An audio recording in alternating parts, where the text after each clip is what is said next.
नमस्कार, आप देख रहे हैं न्यूज़ 18 का डिजिटल प्लेटफॉर्म। मैं हूं आपके साथ शिखा राणा। ईरान के सिस्तान बलूचिस्तान प्रांत में सुरक्षा बलों ने पाकिस्तान की सीमा से घुसपैठ कर रहे जैश अल अदल के एक बड़े आतंकी दस्ते को मार गिराया है।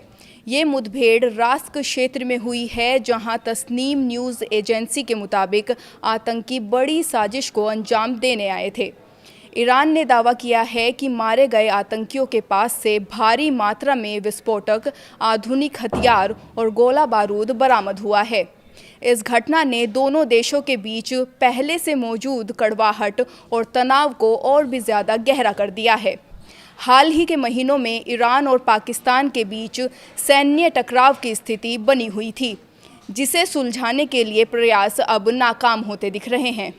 बॉर्डर पर ईरान की इस सख्त कार्रवाई ने पाकिस्तान के लिए नई मुसीबतें खड़ी कर दी हैं। बता दें कि जैश अल अदल एक सुन्नी बलूच चरमपंथी संगठन है, जो पिछले एक दशक से ईरान में आतंकी गतिविधियों में शामिल रहा है।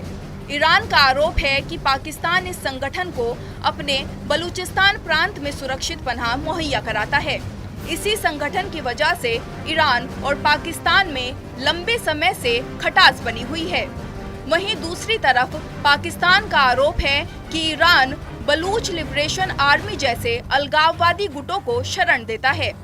ये आपसी अविश्वास अब हिंसक झड़पों में बदल चुका है, जिससे सीमावर्ती इलाकों में रहने वाले आम नागरिकों की जान पर भी खतरा मंडरा रहा है। हालिया एनकाउंटर में ये साबित कर दिया है कि बॉर्डर पर घुसपैठ की कोशिशें थमी नहीं हैं।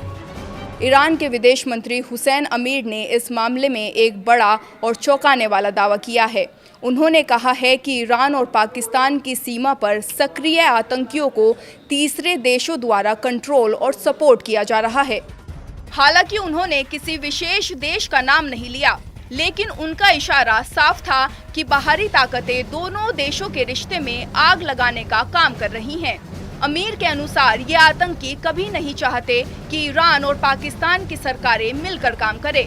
उन्होंने जोर देकर कहा कि इन ताकतों का मकसद इस पूरे क्षेत्र में अस्थिरता पैदा करना है, ताकि अशांति और विश्वास के रास्ते बंद हो सकें।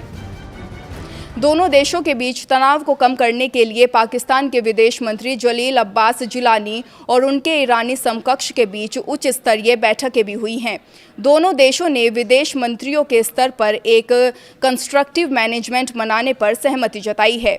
इसके तहत जैश और अन्य चरमपंथी गुटों से निपटने के लिए साझा रणनीति पर काम करने की बात कही गई है। पाकिस्तान और ईरान ने अपने शहरों तुर्गत और जाहेदान में संपर्क अधिकारी तैनात करने का भी फैसला लिया है।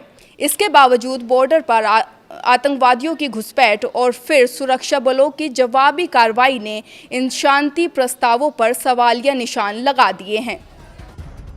कुछ समय पहले ही ईरान और पाकिस्तान के बीच आमने सामने की जंग जैसी स्थिति बन गई थी। ईरान ने पाकिस्तान के पंजगुर इलाके में आतंकियों के ठिकाने पर मिसाइलें दागी थी, जिसके जवाब में पाकिस्तान ने भी ईरान के सिस्तान बलूचिस्तान प्रांत में स्ट्राइक की थी।